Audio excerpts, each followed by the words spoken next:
Ya, shalom, selamat ketemu semua. Iya, kalau sudah nyanyi How Great Thou Art sudah nggak bisa disambung, sudah di atas. Saya lebih dari itu turun, apalagi sudah tiup, sudah di end selesai. Ya, saya bertema dan tentu saja tema yang saya beri adalah dalam roh dan kebenaran, dan kalau Anda lihat tema itu Anda langsung tahu kira-kira saya akan pergi kemana. Tentu saja akan pergi ke Yohanes 4 ayat 23. Menarik sekali Tuhan Yesus memberi pewahyuan, membukakan pewahyuan yang luar biasa tentang penyembahan. Bukan kepada murid-muridnya, dia membuka penyembahan, revelation, pewahyuan tentang penyembahan, bukan kepada orang Farisi, ahli Taurat, tetapi dia membukakan pewahyuan tentang penyembahan justru kepada wanita Samaria, yang notabene adalah orang yang dimusuhi oleh orang Israel. Dan dia buka kepada perempuan yang, kalau saya bisa tambah, bukan cuma wanita Samaria yang dimusuhi oleh orang Israel, tapi seorang wanita yang kosong hatinya, seorang wanita yang sementara ada dalam sebuah pencarian tentang makna dan kebahagiaan kehidupan. Sebab ketika dalam percakapan Tuhan Yesus, dia berkata, mana suamimu? Dan Tuhan Yesus berkata, bukankah 5 laki-laki yang ada sebelumnya itu bukan suamimu? Dan yang sekarang, yang ke-6, itu juga bukan suamimu. Itu menunjukkan pada kita bahwa paling tidak wanita ini adalah seseorang yang sementara mencari kepuasan, kebahagiaan arti hidup. Dan yang menarik, Tuhan Yesus berjumpa dengan dia di sumur Yakub, tempat di mana dia kering dan mencoba untuk mendapatkan kepuasan, dahaga jiwa sebenarnya, bukan dahaga fisik, tetapi terutama dahaga jiwa. Itu contoh yang biasa Pak Kuana pakai, bahwa sekalipun kita tahu bahwa air lambang kimianya H2O, Anda tulis kata air di kertas, tetapi kata air tidak akan pernah memuaskan dahaga seseorang sampai dia bertemu benar-benar air. Jadi Tuhan Yesus sementara membawa kepada wanita ini bagaimana dia bisa menemukan kepuasan yang sesungguhnya, dan saya percaya kepuasan sesungguhnya ada di dalam penyembahan kepada Allah yang sejati. Dan dia berkata, sudah akan tiba dan sudah tiba sekarang, bahwa penyembah-penyembah yang benar, penyembah-penyembah yang sejati, yang sesungguhnya, akan menyembah Bapa dalam roh dan kebenaran. Saya menggunakan penterjemahan dari orang yang bernama Tozer, dan saya setuju itu, bahwa Tozer kemudian mengatakan, mengapa Tuhan Yesus berkata semua yang menyembah Bapa harus menyembah dalam roh dan kebenaran. Ayat 24 memberi jawaban atas pertanyaan tersebut, sebab ayat 24 sehabis dia berkata, akan tiba dan sudah tiba sekarang orang-orang penyembah yang benar akan menyembah Bapa dalam roh dan kebenaran. Mengapa? Sebab ayat 24 berkata Allah adalah roh. Dan Tozer berkata, perhatikan baik-baik. Dia berkata orang harus menyembah Bapa dalam roh dan kebenaran. Pertanyaannya, kenapa kita harus menyembah Bapa dalam roh dan kebenaran? Jawaban yang benar adalah ayat 24, sebab Allah itu roh. Allah itu roh, oleh sebab itu kita hanya bisa mendekati dia dalam roh. Daging tidak akan pernah mengambil bagian dalam roh. Kita tidak bisa menyembah dalam kedagingan, sebab Allah adalah roh. Kalau Anda mau mendekati dia, Anda mau menyembah dia, kata mendekati berarti bukan memperoleh perkenanan, tetapi kata mendekati mengenal dia dengan lebih dalam. Kalau Anda mau pada penyembahan yang lebih dalam, Anda tidak bisa datang dalam daging. Anda harus datang dalam roh. Sebab Allah itu roh. Makanya Usa ketika mencoba menahan tabut perjanjian, ketika tabut perjanjian itu mau jatuh, maksud Usa baik, tetapi ketika dia mencoba menahan, tiba-tiba dia pukul Tuhan sampai mati. Daud sempat marah sama Tuhan, walaupun tidak berani terang-terangan. Sebab dia tahu dia mengambil bagian salah. Dia menyuruh tabut perjanjian itu dibawa dengan kereta baru. Walaupun dia tahu bahwa tabut perjanjian harus dibawa oleh para imam. Salah satu tugas imam adalah membawa hadirat Tuhan kemanapun mereka pergi. Dan Tuhan memberitahu, dan buat saya sederhana, bahwa memang daging tidak bisa menyentuh roh, daging tidak bisa tidak bisa mengambil bagian dalam roh. Pak Guana membawa tentang Trinitas dan mencoba menghubungkan. Saya pikir itu cukup bagus bahwa Allah yang adalah kudus, yang seharusnya memberi kehidupan kepada setiap kita, tetapi kalau Anda mencoba mendekati Dia yang adalah kudus tanpa kekudusan, maka Anda akan mati.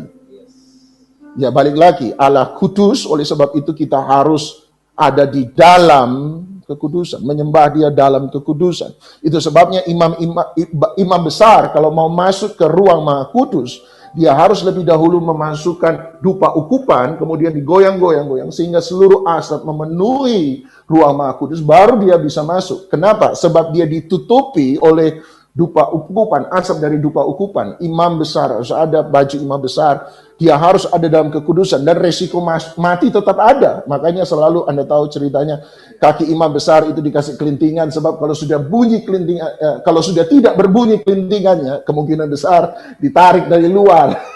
Yang keluar tinggal nyawanya. Kenapa? Sebab Allah yang adalah kudus didekati dengan kekudusan. Allah yang adalah roh harus didekati, harus masuk di dalam roh. Allah yang adalah kasih, bukan cuma roh, harus menyembah dalam roh. Dia bukan cuma kudus, harus menyembah dalam kudusan. Makanya pemazmur berkata, siapa yang boleh naik ke gunung Allah yang kudus selain mereka yang suci hatinya dan bersih tangannya. Tapi Alkitab juga berkata bahwa Allah itu adalah kasih, dan kalau Allah adalah kasih, maka kita harus menyembah Dia, masuk di dalam kasihnya Dia. Kita hanya bisa mengenal Allah, sungguh-sungguh pengenalan yang dalam. Kita hanya bisa mengenal, gini, kalau saya bisa bilang gini, kita hanya bisa mengenal hati Bapa yang sesungguhnya ketika kita punya kasih Bapa yang sama di dalam kita.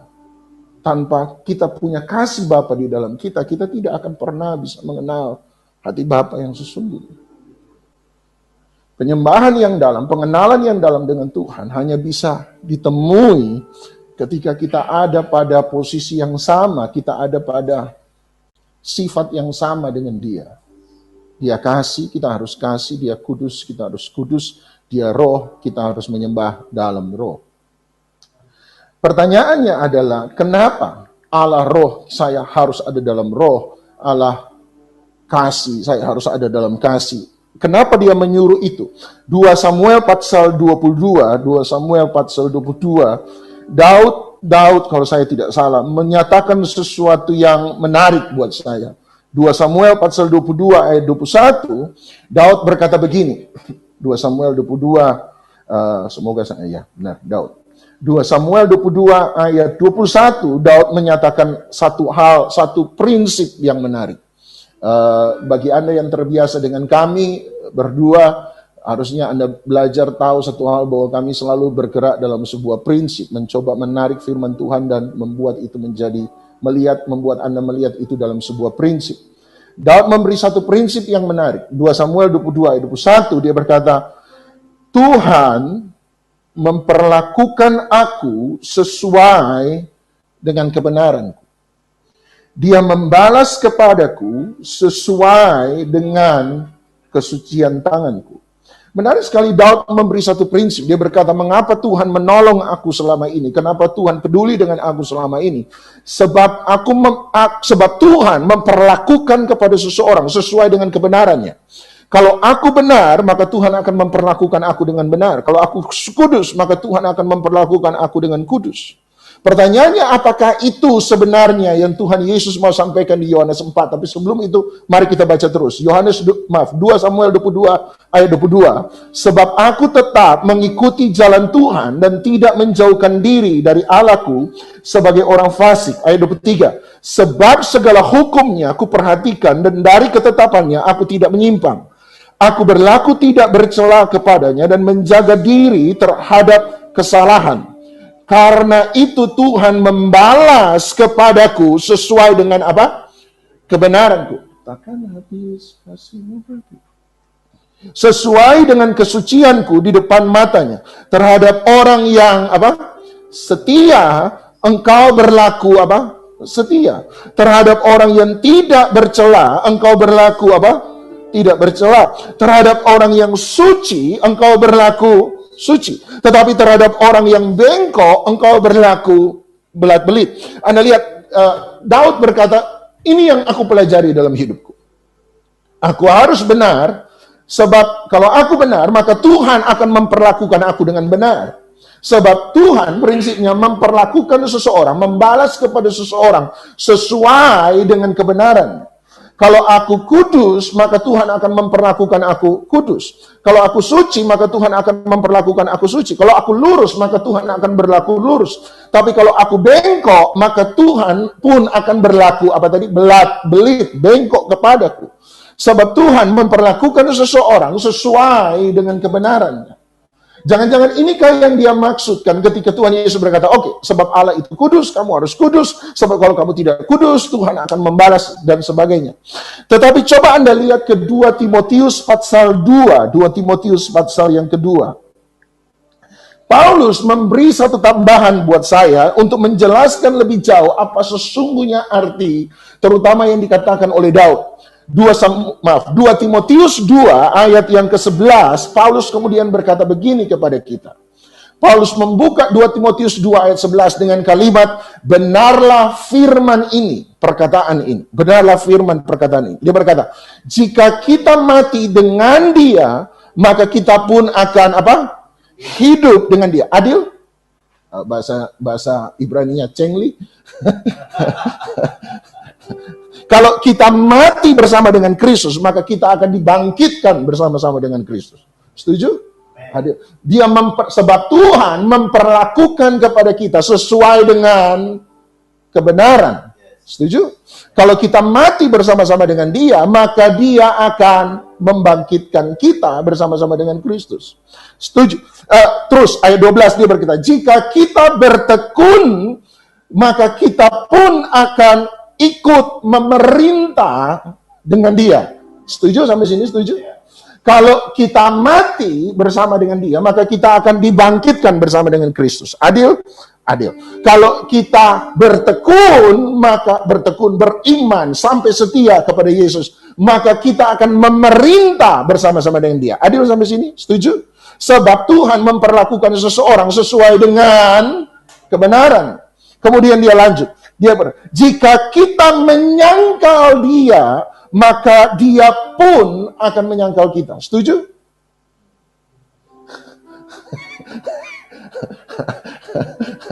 Ada yang mulai ragu.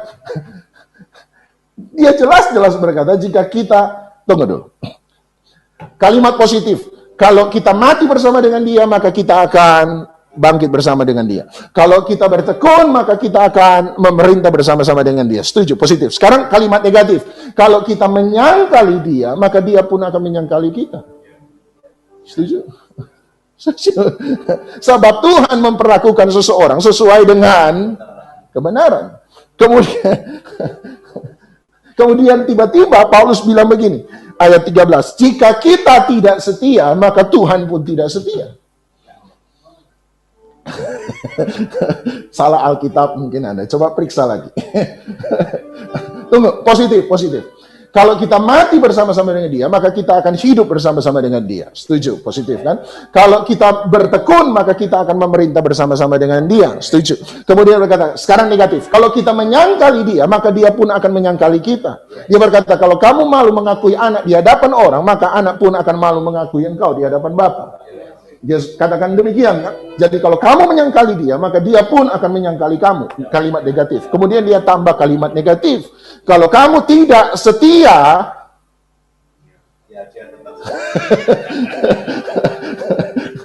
nggak cengli. Kasih karunia berarti tidak cengli. Dia bilang, kalau kamu tidak setia, kemudian tiba-tiba Paulus tambahkan, sama dia mau menjelaskan sesuatu. Tuhan tetap setia. Kemudian Paulus menjelaskan mengapa ketika kita tidak setia, Tuhan akan tetap setia. Bukankah Tuhan memperlakukan kepada kita sesuai dengan kebenaran? Tiba-tiba dia berkata, sebab ini Kemudian dia berkata kalimat berikutnya, sebab Allah tidak dapat, sebab dia tidak dapat menyangkali dirinya sendiri. Artinya dia berkata, mengapa ketika kita tidak setia, Tuhan tidak membalas kita dengan ketidaksetiaan? Kenapa? Sebab Allah, Tuhan tidak bisa disuruh tidak setia. Sebab Tuhan, dirinya Tuhan itu setia. Pak Guana pernah beri contoh, singa tidak boleh disuruh jadi vegetarian. Sebab singa, dia perlu makan daging. Singa tidak bisa disuruh jadi vegetarian, sederhana. Sebab itu natur singa. Betul Allah Maha Kuasa, dia sanggup melakukan segala sesuatu, bagi dia tidak ada yang mustahil. Tetapi sekalipun Allah Maha Kuasa bisa melakukan segala sesuatu, ada hal yang dia tidak bisa disuruh untuk melakukan. Tuhan tidak bisa disuruh berbuat dosa. Kenapa? Sebab pribadinya adalah pribadi yang kudus. Tuhan tidak bisa disuruh tidak setia, balas dengan ketidaksetiaan, nggak bisa. Pribadinya Tuhan adalah pribadi yang setia. Ketika engkau tidak setia, dia tidak akan pernah melanggar perjanjiannya sendiri. Dia tidak akan pernah melanggar perkataannya sendiri. Sebab dia berkata, Allah bukan manusia sehingga dia akan berdusta. Sebab mengapa? Pribadinya dia bukan itu. Jadi ketika Paulus meletakkan kebenaran ini, maka saya berpikir bahwa bukan sebenarnya, bukan berarti Yohanes 4 harus dimaknai, kenapa kita harus kudus, supaya Tuhan memperlakukan kita dengan kekudusan, kenapa kita harus benar, supaya Tuhan bisa memperlakukan kita dengan kebenaran. Bukan, tetapi menurut saya, Yohanes 4, 23 dan 24 harus dimaknai menurut 2 Timotius pasal 2. Kenapa kita disuruh kudus? Kenapa kita disuruh ada dalam roh? Kenapa kita disuruh ada dalam kasih agapenya dia? Sederhana, sebab dia menyatakan dirinya, dan ketika dia menyatakan dirinya tadi sebagai Allah yang setia, berarti dia hanya bisa didampingi, dia hanya bisa diikuti, dia hanya bisa dijalani bersama-sama oleh mereka yang setia. Amos 3 ayat 3 berkata, dapatkah dua orang berjalan bersama-sama kalau mereka tidak sepakat? Ketika kita mau berjalan dengan Allah yang kudus, Anda disuruh kudus, bukan supaya Tuhan memperlakukan kita dengan kekudusan, tetapi supaya kita bisa terus berjalan bersama-sama dengan Dia. Itu yang Pak Guana coba katakan. Dia perlu menguduskan Anda supaya kita bisa masuk ke dalam hadiratnya. Dia suruh kita kudus bukan karena kewajiban agama, pemenuhan kita terhadap kewajiban agama. Kekudusan adalah supaya Anda dan saya bisa masuk makin dekat, makin erat dengan Dia. Dia setia, dan lewat kesetiaannya dia mau Anda juga setia. Kenapa? Supaya kita bisa jalan bersama-sama dengan Dia. Ketika kita mau terus jalan dengan Dia, sampai satu titik kalau kita berubah setia, kita tidak setia, kita akan bisa jalan dengan Tuhan. Makanya ada ayat yang paling pusing untuk dijelaskan oleh banyak teolog ketika Tuhan Yesus menutup doa Bapa kami dan mengingatkan satu hal dari doa Bapa kami. Apa itu? Dia bilang, oh ya, doa Bapa kami, dia sudah amin, selesai. Sebab engkau yang punya kerajaan dan kemuliaan dan kuasa sampai selama-lamanya. Tiba-tiba, oh ya, ada yang lupa. Tolong ingat baik-baik. Kamu harus mengampuni dosa orang. Sebab kalau kamu tidak mengampuni dosa orang, Bapa yang di surga tidak akan pernah mengampuni dosa. Itu memusingkan banyak teolog, sebab kita percaya pengampunan karena anugerah, bukan karena perbuatan. Tiba-tiba Tuhan Yesus berkata, tunggu, ingat baik-baik. Bapa hanya mengampuni dosamu kalau kamu mengampuni dosa orang. Sekarang saya tanya, pengampunan karena anugerah atau perbuatan? Pusing kan? Jangan dijawab, nanti salah.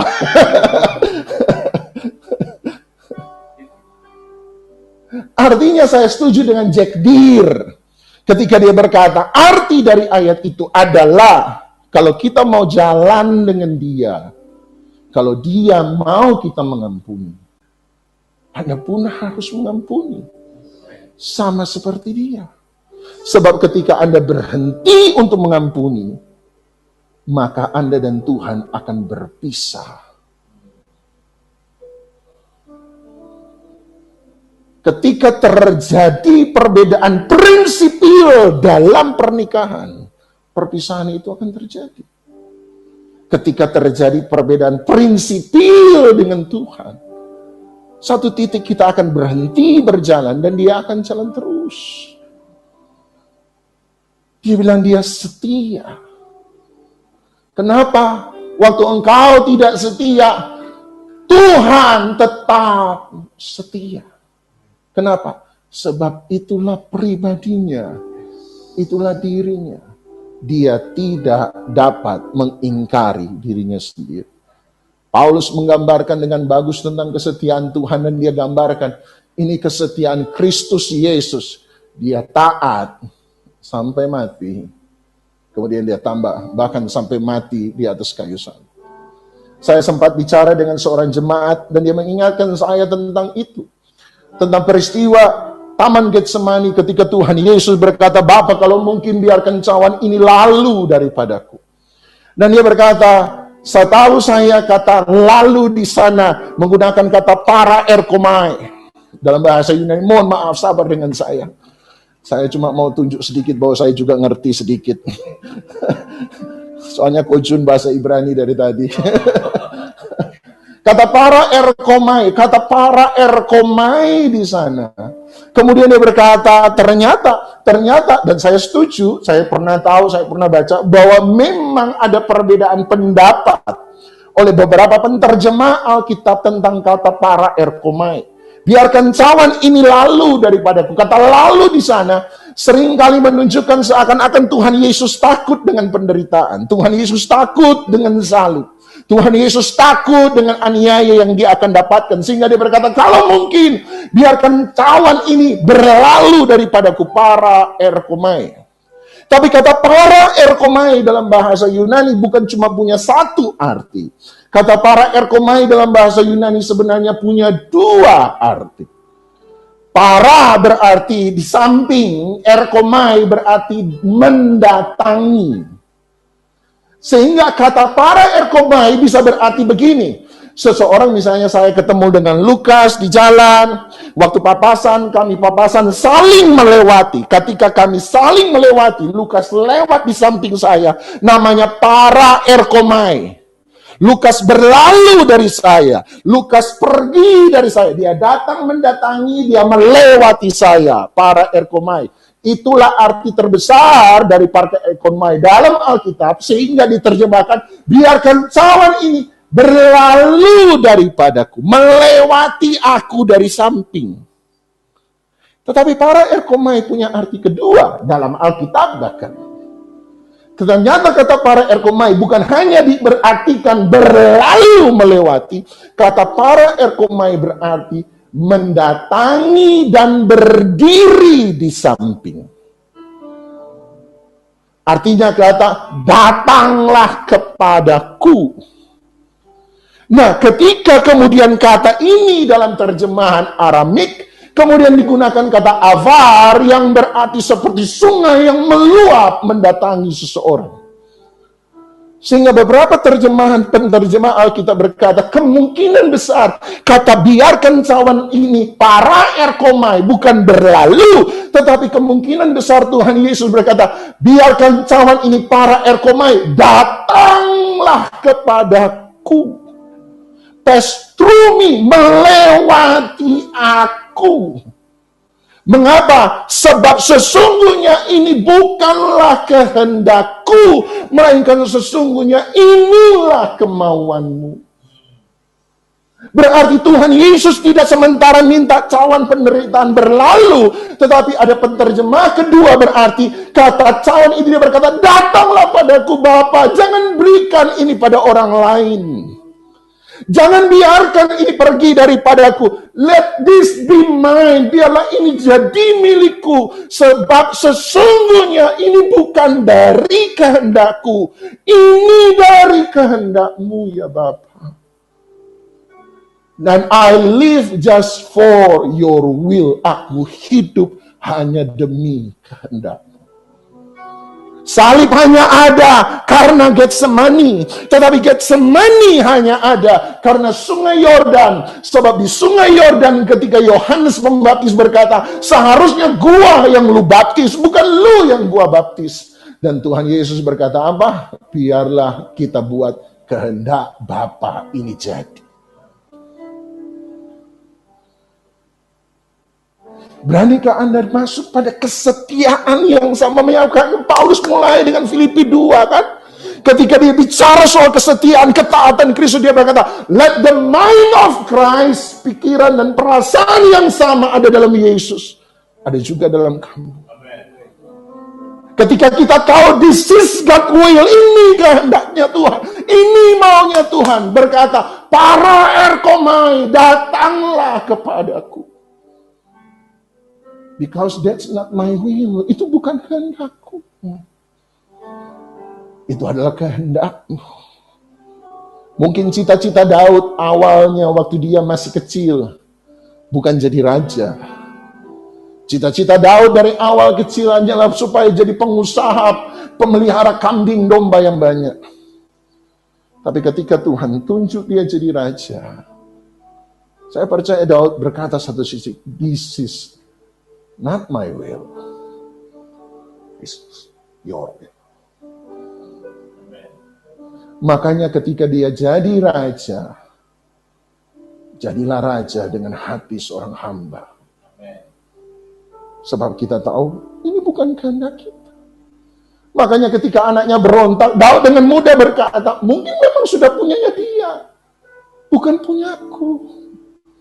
Ya udah, biarin. Kok gampang?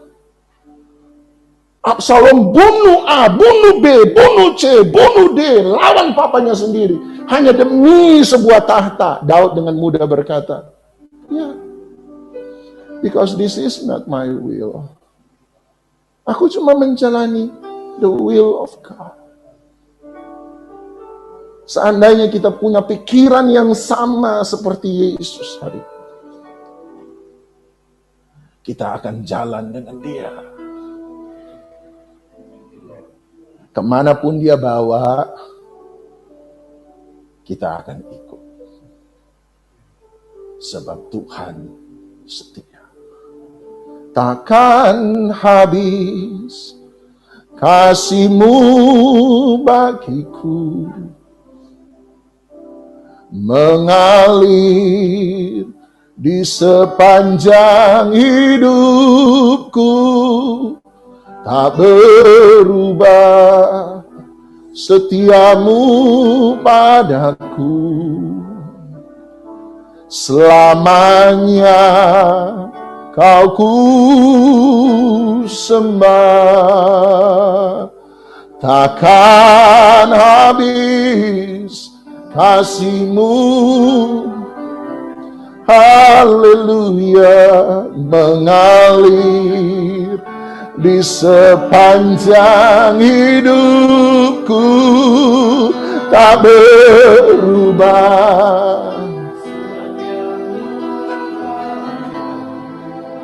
Selamanya Kau ku. Persoalan terbesar ketika manusia jatuh dalam dosa adalah manusia kehilangan teladan seorang bapa. Jangan lupa, Lukas secara sengaja dan jelas menuliskan bahwa Adam adalah anaknya Allah. Sehingga ketika manusia Adam jatuh dalam dosa, maka salah satu yang hilang dari manusia Adam kehilangan figur bapa. Dan sejak hari itu bumi menjadi planet yatim piatu. Manusia hidup, kata Paulus, menurut kebenarannya sendiri. Kenapa? Sebab kita kehilangan teladan figur. Makanya ditutup dengan Maliaki ketika Maliaki berkata, hati anak harus kembali pada hati bapa, dan hati bapa harus kembali kepada hati anak. Sebab kalau itu tidak terjadi, aku akan pukul bumi sampai musnah. Sampai Yesus datang 400 tahun sekian kemudian.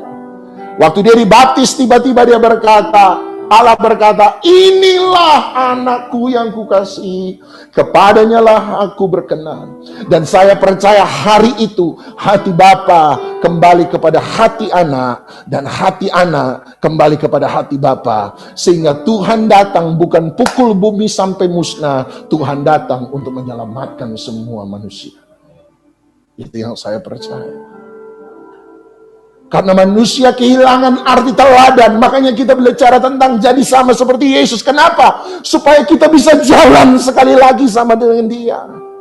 Tapi kita nggak tahu Bapa seperti apa, Bapa modelnya seperti apa, Bapa rupanya seperti apa, Bapa itu bagaimana, pikirannya Dia bagaimana, perasaannya Dia bagaimana. Makanya Yohanes 1 berkata, tidak ada seorang pun yang pernah melihat Allah kecuali anak yang duduk di pangkuan Bapa, dan Dia datang untuk menyatakan Bapa itu. Ketika Yesus hadir wujud Bapa, hati Bapa, pribadi Bapa, makanya Dia berkata, semua yang kulakukan, aku lakukan karena aku melihat Bapa melakukan. Semua yang kukatakan, aku katakan sebab aku melihat Bapa mengatakan. Dia menjadi wujud Bapa yang sempurna, cerminan Bapa yang sempurna, rupa dan gambar Allah yang sesungguhnya. Kejadian 1 ayat 26 dan 28. Supaya ketika Anda bertemu dengan Yesus, Anda ketemu dengan Yesus, Anda tahu siapa Yesus, Anda mengalami Yesus, Anda ngerti Bapa itu modelnya seperti apa, kasihnya kepada orang seperti apa, cintanya seperti apa, keinginannya seperti apa, tabiat sifatnya seperti apa. Makanya kita perlu jadi sama seperti Dia. Kenapa? Supaya kita bisa gandengan tangan sekali lagi dengan Dia. Kita gandengan tangan lagi. Dapatkah dua orang jalan sama-sama kalau mereka tidak pernah sama-sama sepakat? Mereka janji. Itu arti jalan. Jadi sama seperti Yesus jalan bersama dengan Dia. Makanya Dia roh. Kamu juga anaknya harus ada dalam roh. Dia kudus, kita ada dalam kekudusan. Dia kasih, kita ada dalam kasih. Dia setia, kita belajar ada dalam kesetiaan yang sama. Mercy, hesed, kesetiaan pada perjanjian. Sadarkah Anda bahwa Matius secara sengaja menggunakan kata hesed itu berulang kali? Setiap kali ada orang datang pada Yesus minta sesuatu dari Yesus, berkata, have mercy on me. Kata mercy di sana bahasa Ibrani hesed. Ingatlah perjanjianmu. Allah dan manusia jalan sama-sama. Seperti di Taman Eden, bukan? Waktu manusia jatuh dalam dosa, kan di Alkitab Kejadian 3 dengan jelas. Di hari saat seperti Allah biasa jalan. He lost man, dia kehilangan manusia. Hari ini seharusnya ketika Eden dipulihkan, yuk jalan lagi dengan Tuhan, yuk. Mengalir di sepanjang hidupku, tak berubah setiamu bagiku. Selamanya kau ku sembah, takkan habis.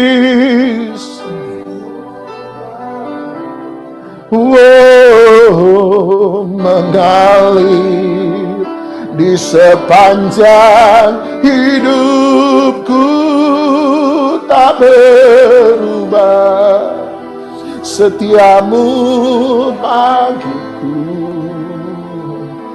Selamanya kau ku sembah, takkan habis. kasih-Mu bagiku mengalir di sepanjang hidupku, tak berubah. Setia-Mu selamanya, Kau ku sembah, takkan habis kasih-Mu. Have mercy on us, have mercy on us, have mercy on us. Biarlah kasih itu kembali lagi pada kami. Oh, kasih perjanjian yang buat kami walk with God seperti Henokh. Habis padaku mengalir di sepanjang hidupku. Kembali sebelum Kejadian 3, kembali ketika kami jalan bersama-sama dengan Engkau. Kau ku sembah, takkan habis kasih-Mu bagiku di sepanjang hidupku, tak berubah. Setia-Mu, haleluya, selamanya. Kau ku sembah, takkan habis.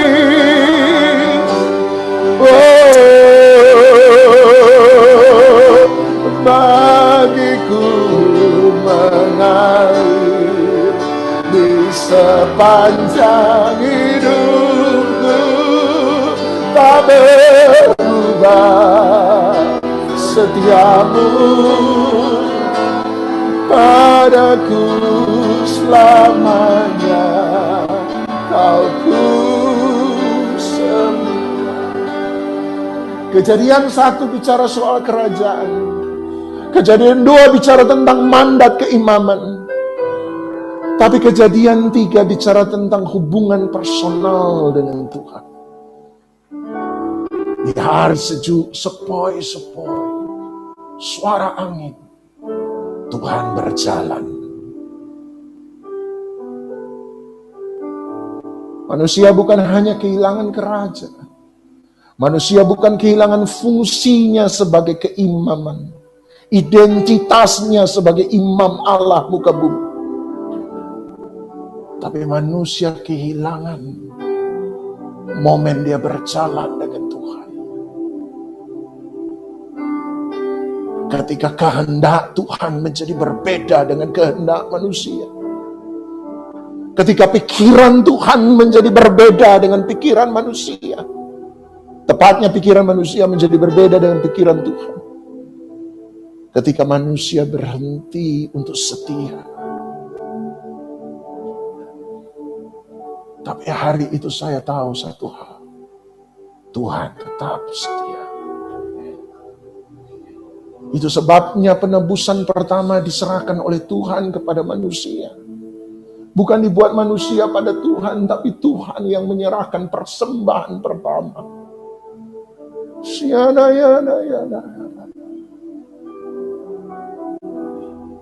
Bukankah salib adalah panggilannya sekali lagi?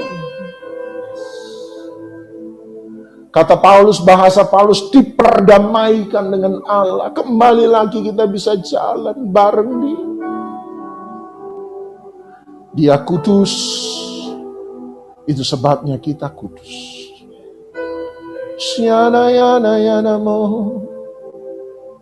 Haleluya, haleluya, haleluya, haleluya, haleluya.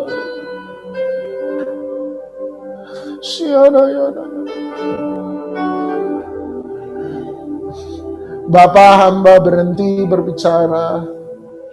Tapi sekali lagi Roh-Mu yang kuat di tengah-tengah kami. Perkataan manusia tidak akan pernah mengubah apapun dalam hidup orang. Tapi sepatah kata saja dari Engkau mengubah segala sesuatu dalam kehidupan orang. Biarlah bukan perkataan manusia yang mereka dengar, tapi Roh Kudus, perkataan-Mu lah yang bekerja dengan kuat di setiap tengah-tengah kami. Hamba yang saya lihat, ya, Lukas 9 ayat 52 bisa ditayangkan ya. Jadi ketika mendekati Yerusalem, dikatakan Yesus mengarahkan wajahnya ke Yerusalem, dan dia tahu dia akan mati di sana, tetapi dia tidak menjauh. Makanya Thomas ya, waktu dia nyembuhkan Lazarus, ngamuk karena Betania itu dekat dengan Yerusalem. Dia sudah di posisi mana saya lupa. Kalau dia ke Betania, dia malah mendekat. Padahal semua orang yang elit-elit politik yang di Yerusalem itu udah siap untuk menangkap dia. Oke, ya udah. Karena guru yang ya udah, kita mati bareng deh, gitu ya. Kan ngomongnya begitu kan. Muridnya juga seringkali bete juga sama Tuhan Yesus ya. Dan waktu dia dibaptis, sebetulnya kan beda dengan kita yang dibaptis karena dosa. Karena kalau Yesus dia dibaptis melakukan kehendak Allah, apa? Dia menjadi korban sembelihan. Jadi waktu dia dibaptis, dia sudah merelakan untuk dia mati. Dia disembelih. Ya, silakan. Tadi coba kita pasal-pasalnya digabungkan. Salah satu, jadi kita sepakat jangan terjebak kekudusan itu menjadi sebuah moralitas, tapi menjadi sebuah keselarasan. Saya suka dengan istilah yang dalam satu hamba Tuhan, semua kehidupan ini dimulai dari relasi, bukan prestasi, tapi sebuah relasi. Silakan supaya kita ini betul-betul firman itu tidak firman tertulis, maksudnya tulisan ya, tidak menjebak kita di dalam esensi yang hanya bisa dinyatakan oleh Roh Kudus, sehingga kita tidak menjadi orang yang moralis, tetapi menjadi seorang yang tadi itu selaras. Saya suka dengan kata selaras, alignment.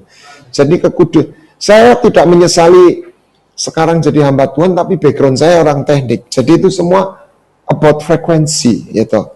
Jadi katanya kalau frekuensi 43 berapa itu sembuh.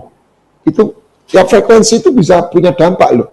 Ada frekuensi ini dia bisa bikin sakit, tapi frekuensi ini dia bisa bikin sembuh.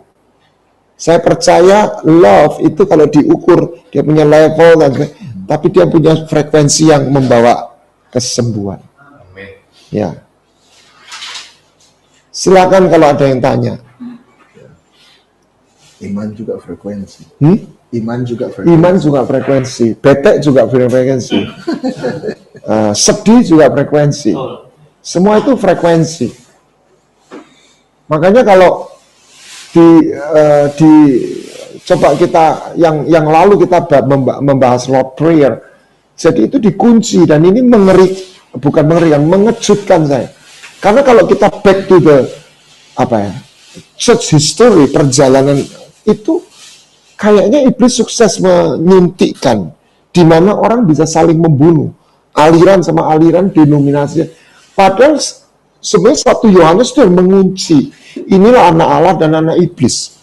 Orang yang tidak berbuat kebenaran dan jadi mungkin itu masih bisa saya kan benar, saya kan seperti saya tidak melakukan hal yang immoral, saya melayani dan sebagainya. Tapi begitu kita membenci saudara kita dalam kegelapan itu. Nah, ini yang nggak bisa ditawar. Nah, berapa kali? Ya ini saya baru ketemu hamba Tuhan, kita berdosa diampuni. Ya dapat rema. Selama kita ngampuni orang lain, kita diampuni. Jadi. Ya benar juga saya bilang. Udah salah terus ya. Tuhan mau ngampuni nggak? Gitu. Ya, terus dia dapat rema itu. Kalau kamu mengampuni dosa orang lain, jadi Anda yang suka salah sering-sering ngampuni orang lain gitu ya, supaya Anda tetap diampuni sama Tuhan. Jangan dijawab, bahaya soalnya. saya coba ngomong tadi, saya bilang, wah ini pinter juga. Saya bilang gitu.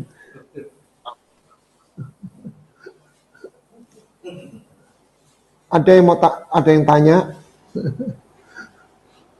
Oke, kalau sambil menunggu Pak Steve, tolong ditayangkan. Izinkan saya sharing. Nanti kembali kita nunggu pertanyaan. Saya mau sharing, mau promosi sedikit ya. Saya sungguh tertarik ya. Saya tertarik. Karena saya diberkati, jadi saya antusias gitu ya, menawarkan sama Anda. Ya ini bukan, memang ini jual, tapi bukan untuk kepentingan saya, tidak untuk pribadi saya. Waktu saya lihat lukisan ini, benar-benar saya terinspirasi gitu. Tadi itu. Nah, lukisan ini adalah Raja Wali lagi yang Keramular dan siap menghancurkan, meremukkan. Tadi itu kan manusia didesain, dia kehilangan apa tadi? Mandatnya, lalu keimamannya, dan juga keintimannya, kewarisannya, kebersamaannya. Jadi dia, kalau saya istilahkan, dia bukan hanya transgression, dia mutation. Dia mengalami mutasi. Dehumanisasi. Apa? Deevolusi. Deevolusi ya. Ya, dia seperti Joker itu ya. Jadi dari orang Joker itu kan jadi monster, binatang. Jadi binatang. Dalam versi yang lain, kita ini agama tidak bicara tentang mutasi. Agama melatih perilaku. Saya terkejut waktu kita menyinggung terang itu gitu ya. Itu di dalam dia ada sayim, life, dan sayim itu adalah apa? Terang anak manusia, Ben Adam. Jadi manusia jangan dihilangkan. Lagi promosin. Nah, saya waktu lihat ini saya diingatkan, kita ini dipanggil back to the original species. Yes. Back to the original design. Dan waktu Abraham setelah mengorbankan Ishak, itu salah satu keturunanmu akan menduduki pintu gerbang lawat. Ayo kita, lukisan ini mengingatkan kita ini desainnya itu mengalahkan ini. Makanya Bill Britton pernah, itu generasi keberapa urutan itu loh. Jadi 41 Nah, itu padahal kalau dihitung 40 atau kayak apa gitu. Dan itu artinya 42 generasi menurut Matius, tapi kalau dihitung nama 41. Jadi sebetulnya 40, dia disebut 42, tapi kalau dihitung 41. Jadi itulah generasi tubuhnya Kristus. Itu adalah gereja. Saya kalau ngomong begini rasanya kok masih jauh ya, gitu ya. Tapi oke lah, kita step by step. Khususnya gereja yang akan menyambut kedatangannya. Nah, saya cuma merasa kalau lukisan ini, waktu saya diingatkan gitu. Kita ini eagle offspring, bukan chicken offspring gitu ya. Juga bukan keturunannya ayam. Tadi itu ya, kita ini keturunannya singa. Kita ini keturunannya Raja Wali, DNA-nya kita. Kita nggak perlu sombong, merasa lebih, tapi kita perlu menyadari, mengakui, dan memegang teguh. Sama seperti Yesus. Apa engkau raja? Ya memang aku raja. Emangnya kenapa? Yesus kan nggak menyombongkan diri, tapi saya memang raja. Apa engkau anak Allah? ya memang aku anak Allah. Kita nggak perlu merasa katakan itu menjadi satu kesombongan, tapi justru kita mau perlu hold fast dalam kerendahan hati. Di satu sisi kita ini sebetulnya gembel yang sudah jatuh, sudah mengalami mutasi, kita dipanggil kembali. Nah tadi itu keselarasan itu dipelihara, dimaintain dalam worship in spirit and truth. Nah yang kita harus sadari dalam worship, kita diingatkan tadi itu yang pertama ya Pak Doni ya. Hal pertama, jikalau kita mati dengan dia, baru kita hidup. Saya nggak tahu bahasa Ibraninya apa tuh, live-nya itu, atau bahasa Yunaninya. Jadi kita baru mengenai kalau kita mati bersama dia. Jadi worship sendiri, saya mendapat satu istilah gini, kalau doa kita ini menikmati baiknya Tuhan, tapi kalau kita sudah masuk worship, kita menyediakan diri untuk dinikmati Tuhan. Jadi menikmati dan dinikmati. Itu baru terjadi worship. Lah Tuhan itu kan tidak mau makan yang makanan yang najis, yang kotor. Ya tadi itu, supaya alignment. Supaya Tuhan itu menikmati bau narwastu kita. Raja nggak ada makanan bangkai, nggak ada. Raja itu makanannya makanan fresh. Amin. Oke, saya percaya bukan hanya knowledge yang Anda dengar hari ini, tetapi sebuah rema, sebuah urapan yang tadi sudah disampaikan oleh Pak Doni dengan saya sendiri sangat diberkati. Amin. Sekarang orang banyak yang nggak suka tanya. Kalau yang di luar, yang dia ini nggak tanya, yang di dalam ruangannya saya suruh tanya. Pak Doni suruh maju ke depan lagi. Lukas masih ingat lagunya itu, doa Bapa Kami. Nggak bisa lagi. Mau yang terakhirnya aja. Saya suka, ya. Lagu itu saya nggak tahu ya. Ya saya nggak mendewakan itu, tapi nadanya itu punya sesuatu yang di dalam roh hati saya.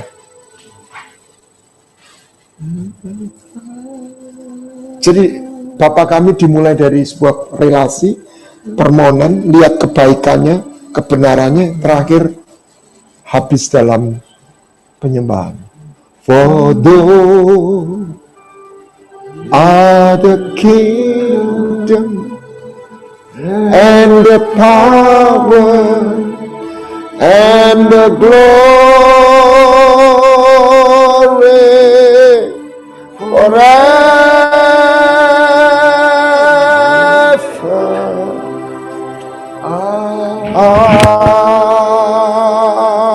Amen.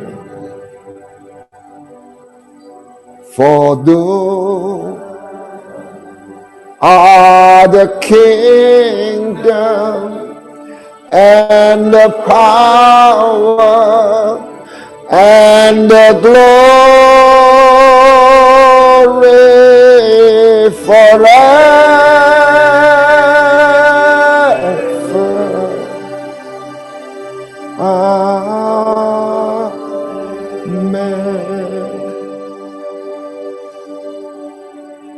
Haleluya. Mari kita bangkit berdiri. Haleluya.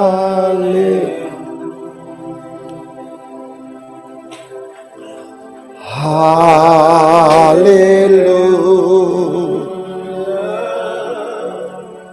Haleluya.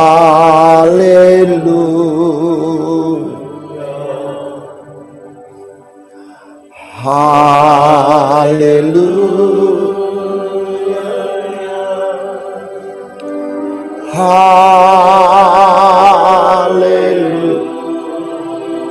Tuhan Yesus. Haleluya.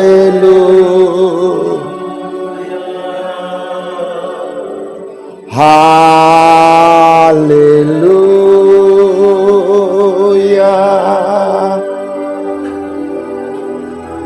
Haleluya.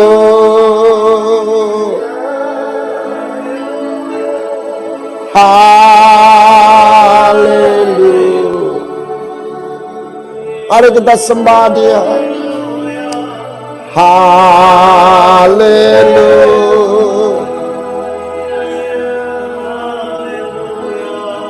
Hallelujah. We worship you, Lord. Hallelujah.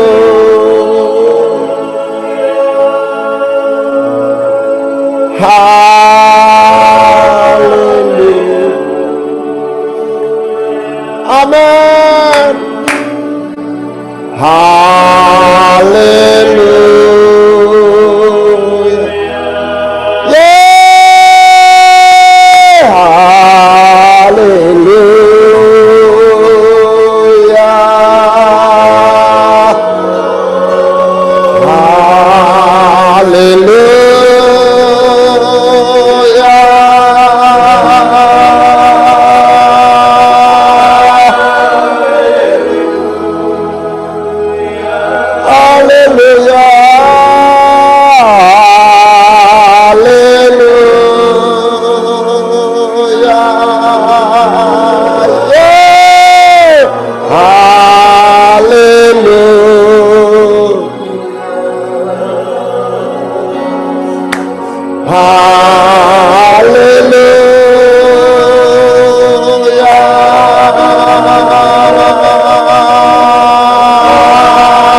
Biarlah setiap kami, baik yang mengikuti melalui online atau onsite, saat ini aliran sungai kehidupan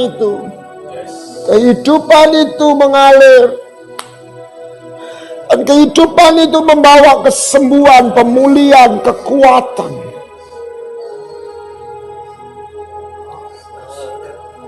Karena di dalam penyembahan Engkau menemukan jalan, pintu masuk untuk Engkau mengalirkan kehidupan-Mu ke dalam hidup kami.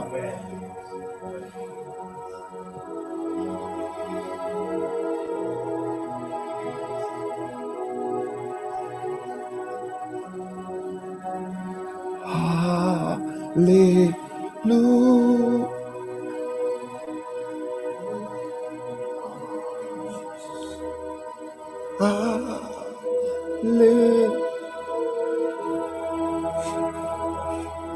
Jamah kami Tuhan. Haleluya.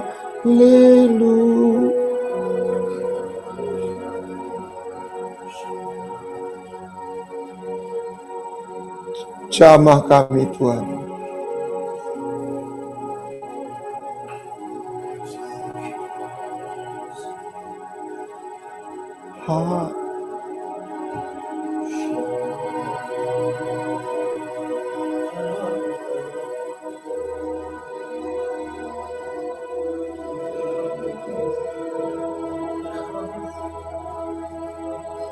Touch.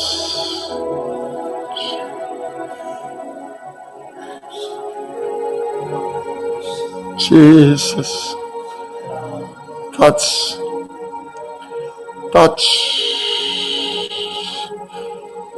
Oh Ramashaku Papaku Pama Shikiriku Mama Kupa. Touch.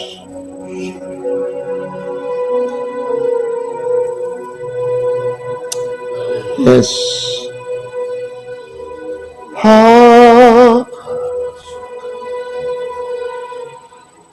Early.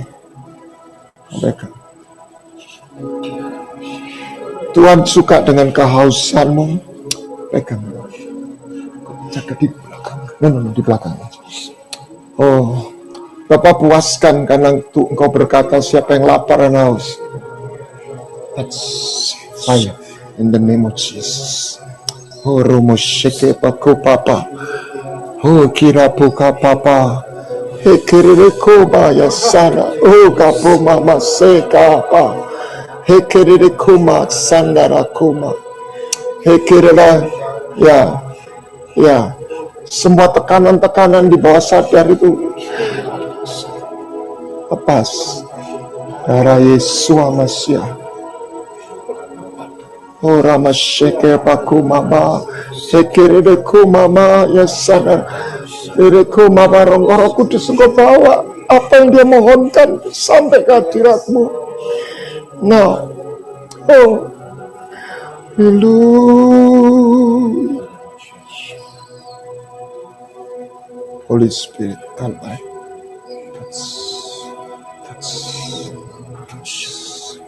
Ambil, terima. Ayo. Hallelujah. Jesus. Hallelujah.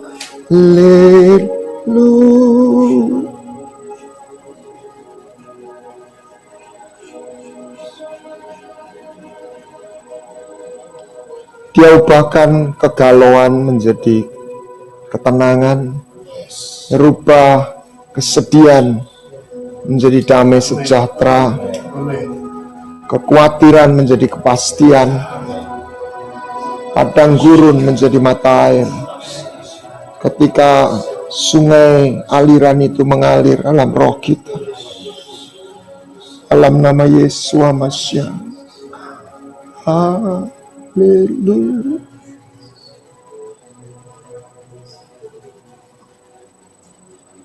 Jess, ambil Jess.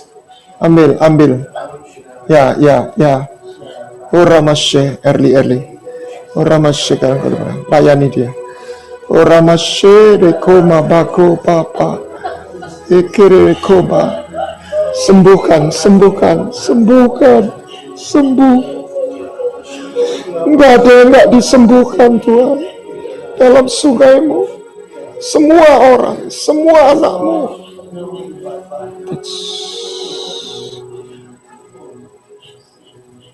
Touch in the name of Jesus.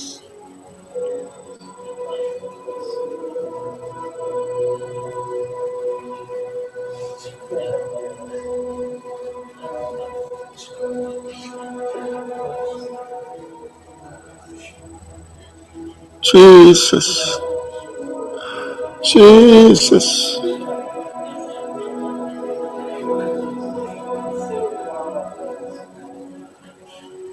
Ya, mintalah. Apa yang jadi kerinduanmu, Jess? Oh, Ramashikira mataka. Ekerekuma bakuma papa. Hallelujah.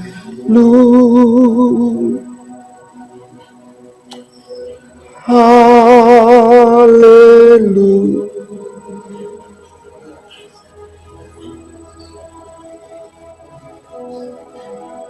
Haleluya. Supaya kita tidak menjadi yatim lagi. Kita tahu kita punya seorang ayah. Kita diterima menjadi anak. Setiap orang yang percaya, dia diberi kuasa untuk menjadi anak-anak Elohim. Mereka yang tidak lahir oleh keinginan oleh laki-laki oleh manusia, tapi lahir dari Elohim, Tuhan, oleh Roh.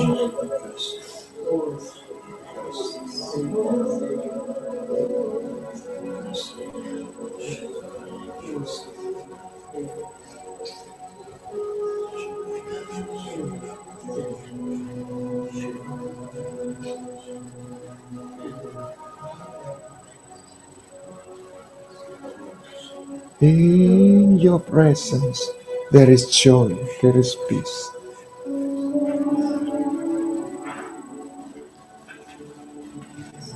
There is no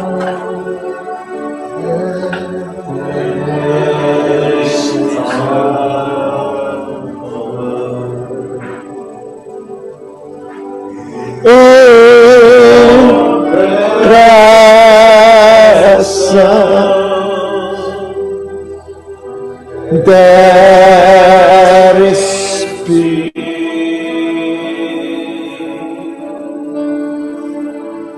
When I sit to know,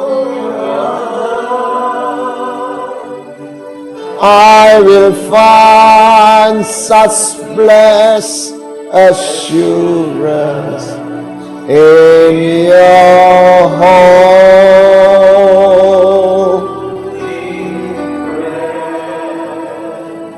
presence, Lord. Once again, in your presence,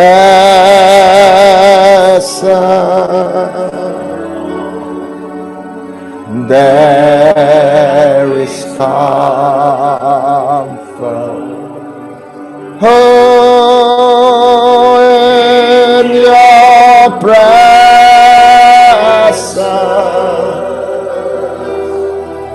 there is peace.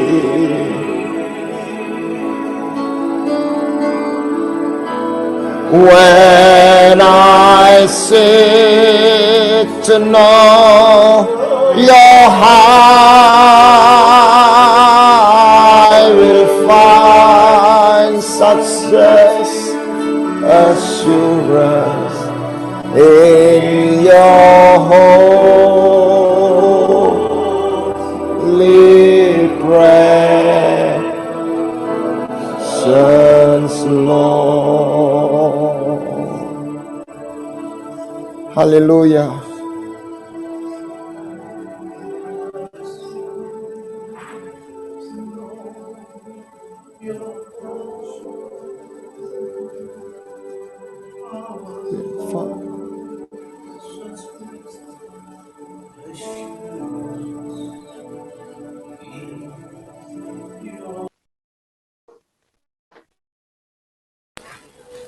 Bapa, kami bersyukur untuk kasih setiamu. Kiranya Engkau sendiri yang memberkati dan melindungi kami, dan Engkau mengarahkan wajah-Mu kepada kami, dan memberikan kepada kami kasih karunia, dan menghadapkan wajah-Mu kepada kami semua, dan memberikan kepada kami damai sejahtera. Dan kiranya berkat-Mu, kasih sayang dan karunia-Mu menyertai kami, dan perjalanan hidup kami ada di dalam naungan-Mu. Dalam nama Tuhan Yesus Kristus kami berdoa dan mengucap syukur. Amin. Tuhan Yesus memberkati. Bless you. Tuhan memberkati.